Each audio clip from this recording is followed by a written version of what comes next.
பேரவைத் தலைவர்களே, மாண்பு இருங்க இல்லை மாண்பு இல்லை மாண்பு பேரவைத் தலைவர் அவர்களே, அமைச்சர் அவர்கள் ஒரு குறிப்பிட்டதை நம்முடைய சட்டப்பேரவைத் தலைவர்கள் நீக்கி இருக்கிறார்கள். ஆகவே அமருங்கள். அமைச்சர் அவர்கள் அறிவிப்பை வெளியெடுக்கிறார்.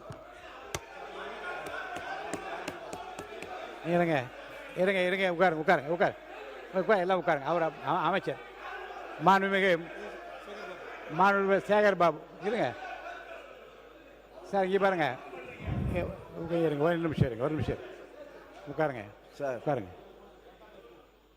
சார். இங்கே மாண்புமிகு உறுப்பினருக்கு அவர் பேசின உடனே கையை காமிச்சிட்டேன். நீங்கள் எல்லாம் எழுந்து குரல் கொடுத்த காரணம் பதில் சொல்ல உடனே இருங்க நீக்கியாச்சு. இருங்க அது அவை குறிப்பிட்ட அந்த வார்த்தையை அவைக்கு நீக்கியாச்சு, அவைக்கு நீக்கியாச்சு. இருங்க அவர் சொன்னவற்றில் இருங்க அவர் சொன்னவற்றில் ஏதாவது விளக்கம் கொடுப்பது அவசியம் என்று கருதினால் மாண்புமிகு உறுப்பினர் சேகர் பாபு அவர்கள் இப்போ சொல்லலாம். மாண்புமிகு பேரவைத் தலைவர் அவர்களே, சிவன் சொத்து குலநாசம் என்பதை நாங்கள் தெளிவாக அறிந்தவர்கள். சிவன் சொத்து குலநாசம் என்பதை நாங்கள் தெளிவாக அறிந்தவர்கள். அவர் சொல்லுவதை போல் இந்த ஆடிட் செய்கின்ற விவகாரம் அந்தந்த துறை சார்ந்த அதிகாரிகளை சார்ந்தது. இந்த ஆடிட் மத்திய அரசு தன்னுடைய கையிருப்பிலே வைத்துக் கொள்ள வேண்டும் என்று முனைந்த போது அந்த ஆடிட்டை தமிழக அரசு தான் செய்யும் என்று போராடி வாதாடி தமிழக அரசின் சார்பில் ஆடிட்டை நிர்ணயம் செய்து நாங்கள். இவர் எந்த அறங்காவலர் குழு உறுப்பினருடன் வந்து அழுதார் என்று கேட்டு விளக்கினால் அதற்கு பொறுப்பேற்க நாங்கள் தயாராக இருக்கிறோம். வாய் புளித்ததோ மாங்காய் புளித்ததோ என்ற குற்றச்சாட்டுகளை அவைத்தலைவர் அவர்கள் தயவு செய்து பதிவு செய்யக்கூடாது.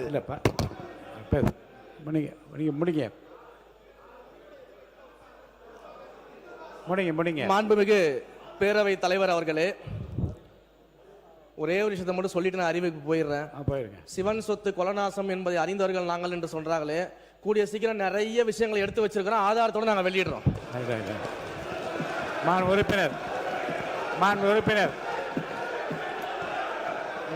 ஆதாரத்தோட வெளியிடுறேன், ஆதாரத்தோட வெளியிடுறேன். வாங்க அமைச்சர் ஆதாரங்களை நீங்க வந்து வைத்துக் கொண்டிருக்கிற போது நீங்க பேசுங்க. இப்போது வேண்டாம், அவை குழு நீக்கிறேன். தயவுசெய்து பேசி முடிங்க. இந்து சமய அறநிலையத்துறையின் சார்பில் இந்த பட்ஜெட்டுக்கான அறிவிப்புகளை மாண்புமிகு தமிழ்நாடு முதலமைச்சர் அவர்களுடைய ஆசிகளோடு இந்த மன்றத்தில் அறிவிப்புகளை நான் வெளியிட கடமைப்பட்டிருக்கிறேன். உட்காருங்க. இந்த ஆண்டு திருக்கோயில் புனரமைப்புக்காக 1000 ஆண்டுகளுக்கு முற்பட்ட 64 திருக்கோயில்களுக்கு சுமார் 125 கோடி மதிப்பீட்டில் இந்த ஆண்டு திருப்பணிகள் நடைபெறும்.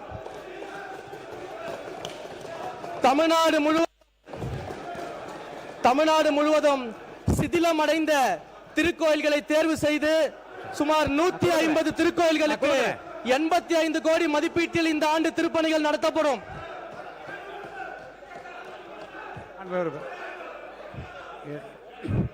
பாருங்க திரும்ப இல்ல மாண்புமிகு திராவிட முன்னேற்ற கழக உறுப்பினருக்கு நான் ஒன்று தெரிவிக்க விரும்புகிறேன்.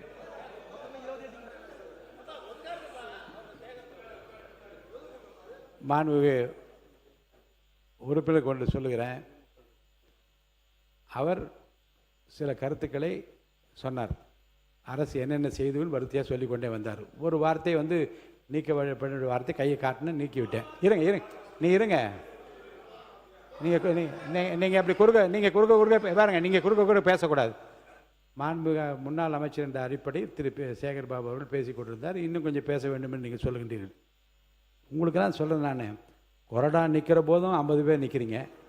அவர் வந்து மாண்பு உறுப்பினர் KN நேரு அவங்க நிற்கிற போது நீங்கள் வந்து 30 பேர் பின்னாடி நிற்கிறீங்க. I need no recommendation. யாரை அனுமதிப்பது என்பது நான் முடிவு எடுக்க வேண்டும். அனுமதிக்கிறேன். ஆனால் அதற்குள்ளாகவே குழுவாக கூட்டமாக கூடி நின்று குரல் கொடுப்பது, கையை உயர்த்தி பேசுவது அனுமதிக்க முடியாது. மாண்பு உறுப்பினர் PK சேகர் பாபு அவர்கள் பேசுங்க. பேரவைத் தலைவர் அவர்களே, பேசாதீங்கன்னு சொல்லி திருப்பி பேசுறீங்க. பேரவைத் தலைவர் அவர்களே, ஆதாரத்தோடு எந்த குற்றச்சாட்டை சொன்னாலும் அதற்குண்டான தண்டனை ஏற்றுக்கொள்ள நாங்கள் தயாராக இருக்கின்றோம். இந்த பூச்சாண்டியர்களெல்லாம் பயப்படுகின்ற இயக்கம் திராவிட முன்னேற்ற கழகம் அல்ல. நீங்களும் துருவி துருவி பார்க்கிறீர்கள். 7 திருக்கோயிலுக்கு ஆடிட்டை போட்டு பார்த்தீர்கள். ஒன்றுமில்லை என்ற தகவல் தான் உங்களுக்கு கிடைத்தது. தங்கத்திலே 1000 கிலோ சுருட்டி விட்டீர்கள் என்று அனைத்து அதிகாரிகளையும் ஏவி பார்த்தீர்கள். அங்கு கிடைத்தது உங்களுக்கு 0. இப்பொழுதும் சொல்லுகிறேன் திறந்த மனதோடு, நான் 50 ஆண்டுகளுக்கு மேலாக ஆன்மீக பயணத்திலே இருப்பவன். சிவன் சொத்து குலநாசம் என்பதை தெளிவாக அறிந்தவன். எங்கள் முதல்வர் எல்லோருக்கும் எல்லாம் என்று அரசை நடத்த சொன்னவர். இன்னார் இனியவர் என்று பாகுபாடு இல்லாமல் பார்க்க சொன்னவர். எந்த குற்றச்சாட்டாக இருந்தாலும் அதை சட்டத்தின் படிகளில் ஏறி சந்திக்க தயாராக இருக்கிறோம் என்பதை இங்கு பதிவு செய்கிறேன். மாண்புமிகு அமைச்சர் அறிவிப்புகள் வெளியிடலாம். அமைச்சர் அறிவிப்புகள் முக்கியமான அறிவிப்புகள் மட்டும் நீங்க எது புதிய அறிவிப்புகள்? இந்து சமய அறநிலையத்தின் சார்பில் இந்த ஆண்டு வெளியிடக்கூடிய அறிவிப்புகளின் தலைப்புகளை மட்டும் நான் இங்கே அறிவிக்கிறேன். தலைப்படிங்க. ஆனால் காலையிலேயே முன்னாள் அமைச்சர் சேகர்பாபு அவர்கள் 106 சிறப்பு அறிவிப்புன்னு எப்படி சொன்னார் நான் யோசிச்சேன். அதுவும் நான் வரேன் இல்ல, அதுவும் நான் சொல்லிடுறேன், அதுக்கு பதிலையும் சொல்லிடுறேன். 106 அறிவிப்புகள் இருக்கின்றத முன்கூட்டியே புலனாய்வு செய்து தெரிந்து கொண்ட மாண்புமிகு உறுப்பினர் அவர்களுக்கு அவர் கேட்ட கல்லூரியோட அனௌன்ஸ்மெண்ட் உள்ள இருக்கின்றத சொல்லாம விட்டுட்டாங்க போல யாரோ. அது என்னன்னு தெரியல. அனௌன்ஸ்மெண்ட்ல சொல்லிடுறேன். படிங்க. இந்து சமய அறநிலையத்தின் சார்பின் அறிவிப்புகள்.